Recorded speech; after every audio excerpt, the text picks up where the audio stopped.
For whatever reason, I keep blanking on the book title. So, because on my phone, it keeps going to the last. It's hard to keep getting it back. I get it. So, all right. So I'm going to make you say it one more time. So, all right, not done. All right, here we go. So welcome back. I am interviewing Chris Emdin, who has been engaging in a fabulous long conversation with me. So you can tune into the other episodes of our interview.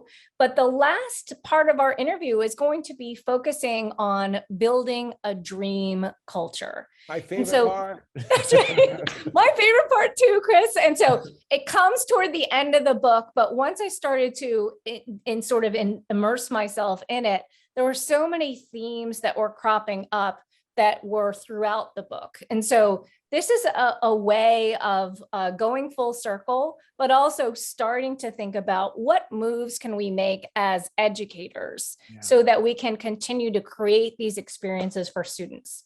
So Chris, can you first start to talk about your reflection about Langston Hughes and the way you started to describe the idea of a dream culture? Well, I love poetry.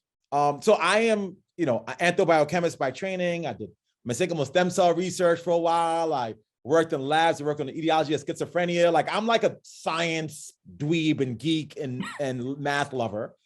But I'm also a person who appreciates words and aesthetics and beautiful things. And, it took me a long time to deal with the tension of my multiple selves. I felt like when I was in my academic spaces and my scientific spaces, I had to sort of like cut off pieces of me that are really strong. And I think because I had to cut off those pieces of who I wasn't able to be as good as I could have been in science and math spaces. And then when I was in my, poetry and art and hip hop spaces, they were like, oh, here comes Chris, the science geek. He's going to science geek us to death where he's rapping, so like, I never felt like I had a place where I could just be. And I've come to now exist in all my loves. I love STEM. I love hip hop. I love education. I'm going to be all those things at once.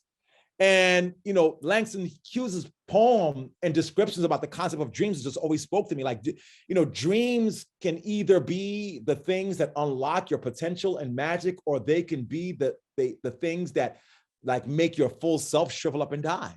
Yeah.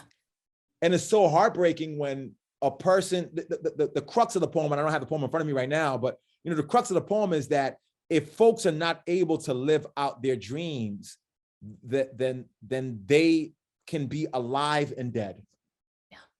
Yeah. And so for me, I want classrooms to exist with a privileging of dream culture. Yes. That is to create an environment in classrooms where young folks walk in and feel like they have the ability to be and dream of whatever it is that they want. And that there's this sort of dreaming and manifesting cycle that happens, right? I dream of myself to be an astronaut, and then I do the work to get there. Yeah. In the book, I interview Leland Melvin, right? Leland is literally an astronaut who was a pro NFL football player, right? And he was able to just dream out loud. I can dream of being in an NFL and do it. And I could dream of being an astronaut. And I want all young folks to have the space and the ability to dream. Einstein does not become Einstein unless he took the time to be able to dream and imagine. And I've even done some work recently and really like reimagining and redesigning classroom spaces. So I work with Lincoln Center for the Performing Arts, and we've created this project called the Collider Classroom. And it's about designing a post-pandemic classroom that young folks can walk in and see art that makes them dream. That are the questions are posted and to make them imagine. And so I'm a firm believer in dreaming. Some folks associate dreaming with like languishing. It's like, you're not making any progress, just meandering. Well, you're meandering, but in the process of meandering in and with something, the neurons are firing. There's rest. You're also tinkering. Yeah, you're tinkering. It's tinkering towards magic. And, I think even tinkering doesn't happen unless you dream, right? You're playing, and in the play, the imagining is when something gets constructed. And I think because there's no rubric for dreaming, right?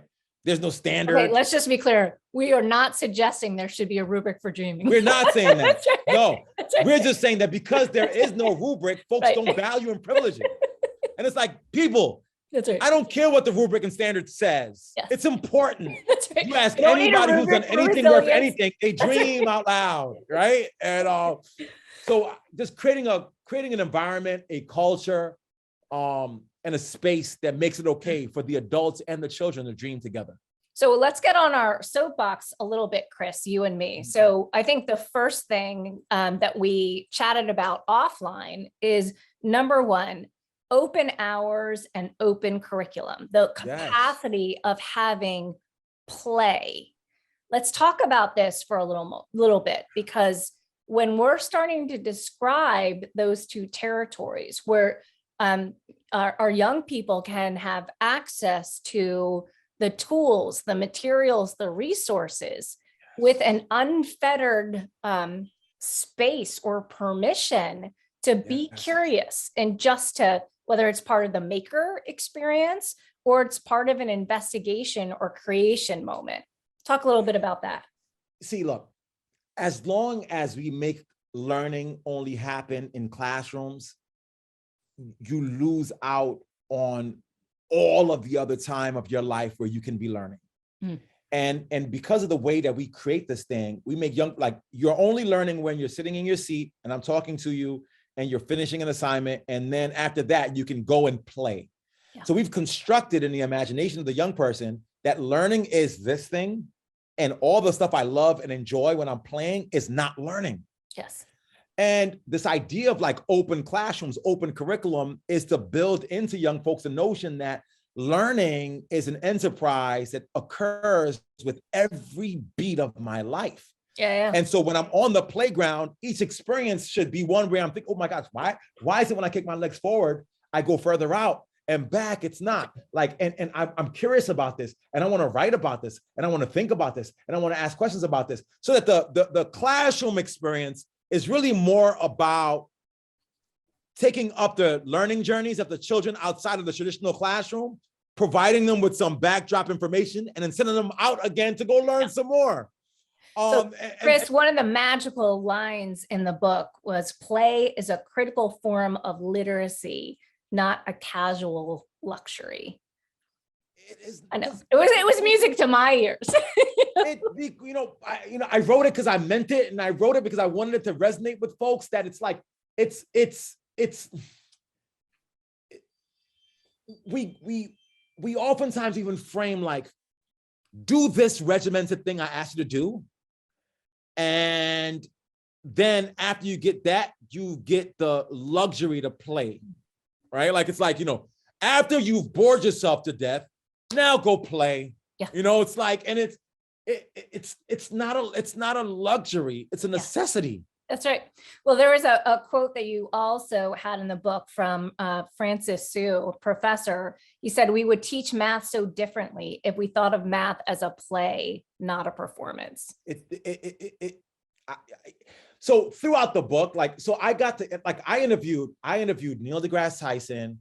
I interviewed Ron E. Glass. I interviewed Leland Melvin. Like all these like just the coolest of STEM people in the world. I got an interview, and then I got to use their quotes, right? And when you hear these geniuses, the folks that we want our kids to be like, talk about how they think this thing should go. It is drastically different from how it goes right now. Yes. And so that's why I wanted to privilege those quotes. I'm like, there was a quote that says, in science and engineering, every kid can go pro. Yes. From the inventor of the super soaker. Like, it's like these quotes, when teachers sit with them and parents sit with them, the nature of their relationship to science and math drastically shifts. And so, we got to play more. And by the way, playing is not just for the students. The teacher should play that's more. Right? Like sit with that Lego and construct something with those babies, then pose questions about ratio and proportion and adding an inverse square law through the play. Learning doesn't stick unless you're doing as you learn. That's right. Well, it's not to say you can't learn. They can learn, but it doesn't stick. Yeah. And I think that's an interesting piece of it, is that, again, there may be people that are saying, okay, so now I'm just going to buy a bunch of Legos, put them in my classroom and have it on the side.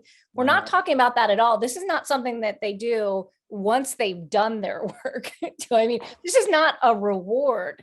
This is learning. And so It's a the necessity. idea, that's right, the idea of taking those spaces of this kind of very traditional structured learning with this kind of, there's a loosening of, it's not just the environment, what in terms of that, but there's a loosening of the anxiety. That's And right. I think sometimes students are so driven and stressed to perform, they don't have the luxury of sort of, you know, getting lost in an idea, just getting, they can luxuriate in language when they're starting to develop a tight verse for a rap. I mean, the power of starting to feel and find joy and passion and energy, that's what we're really talking about. I mean, absolutely. And what you describe is dream culture. Yes. Right? It's to see the magic in the everyday processes and have the space to just sit in it, in the interstitial spaces, and just languish in the beauty of the experience and make connections. All right, make connections between what you're learning and what you're doing and what you've learned before, what you're about to do. And it just takes a radical reimagining of what classrooms look like. Yes. So number one, I think Chris and I 100% agree. You have to come up with space.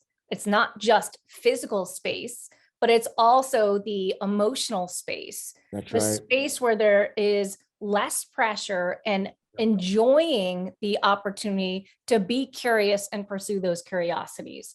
So you can't have a hyper-paced curriculum and then carve in 15 minutes a week for play. That's not what we're talking about. No, we're talking about something different. And I will say this to folks who are listening too. They're going to say, well, Dr. Emdin, what do I say to my principal? And I will say to your principal, are the test scores where you want them to be? Once the kids, you know, we always look at it like, are the graduation rates where you want them to be? Like, are the young folks staying? Like, here's the thing. Oh gosh, now I'm getting excited and emotional and upset, and I can't finish a sentence because like, I'm so like, you know, I've worked at some of the top universities in the world, right? You know, I was at Columbia for a number of years. I'm at the University of Southern California. I've done some work at Harvard. I've done work at UPenn, University of Wisconsin-Madison, like all the places where you want your kids to get to. And there are so many top kid in my class who fall to pieces when they get to actually have to think. Yeah.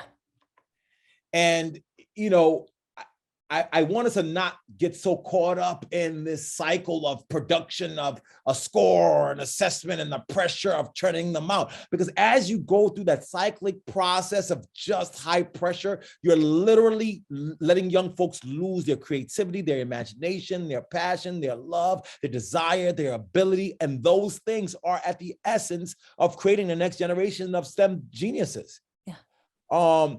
We don't have the outcomes that we want with folks who are pursuing these disciplines, not because our young folks have changed, but because we fail to allow them to dream. Yeah.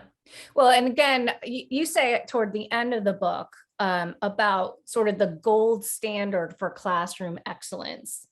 And that's really part of the dream culture. You defined it as creative risk-taking, cooperative practice, collective citizenship, and co-generative teaching experiences. That's right. And so when you step back and you think about it, it's not something, again, that you can quantify. We are not going to have a rubric or a sort of a mastery pursuit of what does it mean to take a responsible risk? Mm-hmm. What does it mean to actually be able to have a dream that's worthy of producing or taking action on? Part of this is that level of messiness and murkiness that comes from the parameters of creative risk-taking. And that to me is sort of the power and the synergy that we're opening up space now for these skills, thinking dispositions, and behaviors that are not supposed to be quantifiable. These are sort of the fundamentals of how we make sense and approach our content. These are the building blocks of learning. They just are, right? Love just is. Joy just is. Play just is. Like these are the things that you need just for the space to exist. All that other stuff comes later. But if you extract out the building blocks, right? If the basement of your building is broken because you've not built a space that has those things as part of the infrastructure, the entire building will come crumbling down. Yeah. And it's not a question of your craftsmanship or your design. Once you've designed the lesson plans and you've crafted the standards, but if the basic building blocks are gone, it will all fall to pieces. Yeah. And we've got to get back to understanding that.